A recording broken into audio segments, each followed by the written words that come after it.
Chapter 3. I am the man who has seen affliction by the rod of the Lord's wrath.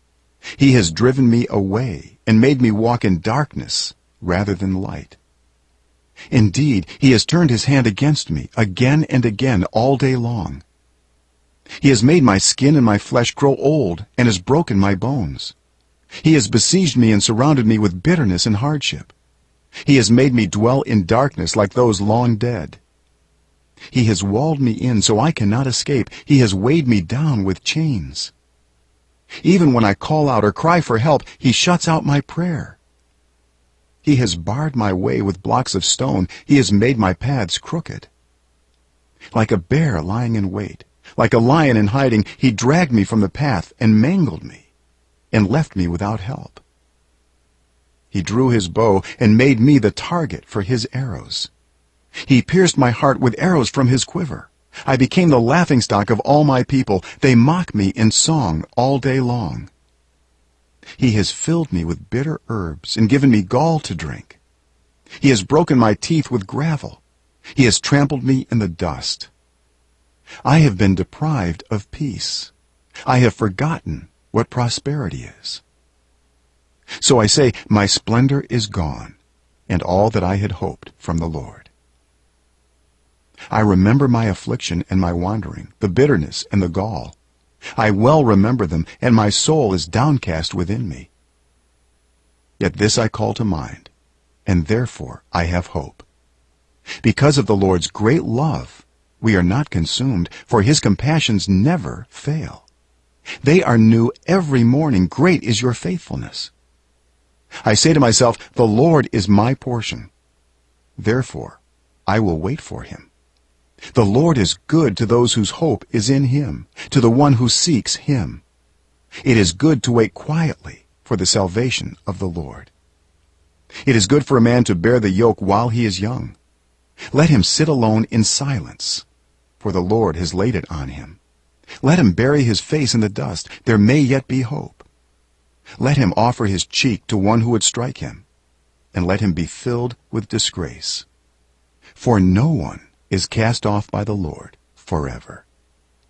Though he brings grief, he will show compassion, so great is his unfailing love. For he does not willingly bring affliction or grief to anyone. To crush underfoot all prisoners in the land, to deny people their rights before the Most High, to deprive them of justice, would not the Lord see such things? Who can speak and have it happen if the Lord has not decreed it? Is it not from the mouth of the Most High that both calamities and good things come? Why should the living complain when punished for their sins? Let us examine our ways and test them, and let us return to the Lord. Let us lift up our hearts and our hands to God in heaven and say, we have sinned and rebelled, and you have not forgiven. You have covered yourself with anger and pursued us. You have slain without pity. You have covered yourself with a cloud so that no prayer can get through. You have made us scum and refuse among the nations. All our enemies have opened their mouths wide against us. We have suffered terror and pitfalls, ruin and destruction. Streams of tears flow from my eyes because my people are destroyed.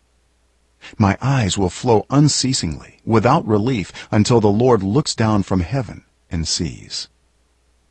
What I see brings grief to my soul because of all the women of my city. Those who were my enemies without cause hunted me like a bird.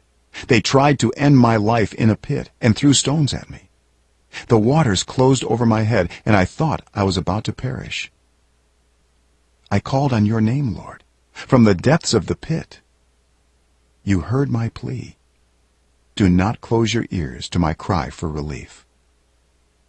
You came near when I called you, and you said, do not fear.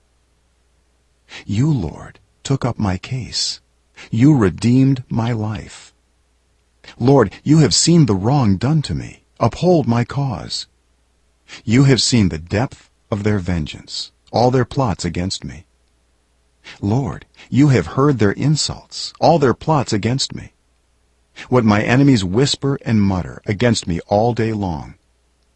Look at them. Sitting or standing, they mock me in their songs. Pay them back what they deserve, Lord, for what their hands have done. Put a veil over their hearts, and may your curse be on them. Pursue them in anger, and destroy them from under the heavens of the Lord.